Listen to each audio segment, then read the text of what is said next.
চলুন যাই বন্ধুরা, শিক্ষা সম্পর্কে স্বামী বিবেকানন্দ কি বলেছেন আমরা একটু জেনে নিই। স্বামীজি বলেছেন, মাথায় কতগুলো তথ্য ঢোকানো হইল, সারা জীবন হজম হইল না, অসম্বন্ধভাবে মাথায় ঘুরিতে লাগিল, ইহাকে শিক্ষা বলে না। বিভিন্ন ভাবকে এমনভাবে নিজের করিয়া লইতে হইবে, যাহাতে আমাদের জীবন গঠিত হয়, যাহাতে মানুষ তৈরি হয়, চরিত্র গঠিত হয়। যদি তোমরা 5টি ভাব হজম করিয়া জীবন ও চরিত্র ওইভাবে গঠিত করিতে পারো, তবে যে ব্যক্তি একটি গ্রন্থাগারের সবগুলি পুস্তক মুখস্থ করিয়াছে তাহার অপেক্ষা তোমার অধিক শিক্ষা হইয়াছে বলিতে হইবে।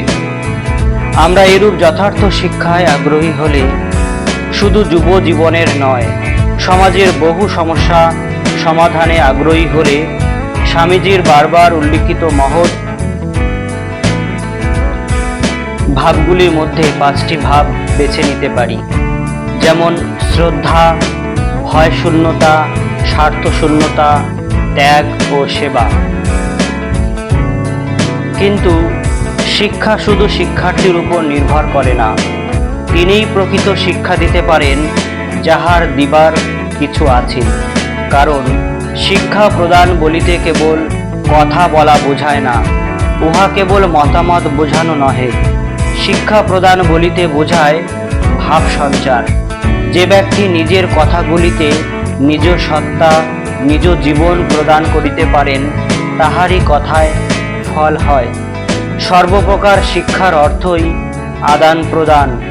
আচার্য দিবেন, শিষ্য গ্রহণ করিবেন, কিন্তু আচার্যের কিছু দিবার বস্তু থাকা চাই, শিষ্যেরও গ্রহণ করিবার জন্য প্রস্তুত হওয়া চাই। আচার্যের সে শক্তি কোথা থেকে আসবে?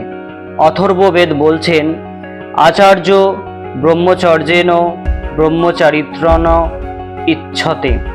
আচার্য ব্রহ্মচর্য রূপ আধ্যাত্মিক চর্চার সঙ্গে ব্রহ্মচারী অর্থাৎ শিক্ষার্থী কামনা করবেন।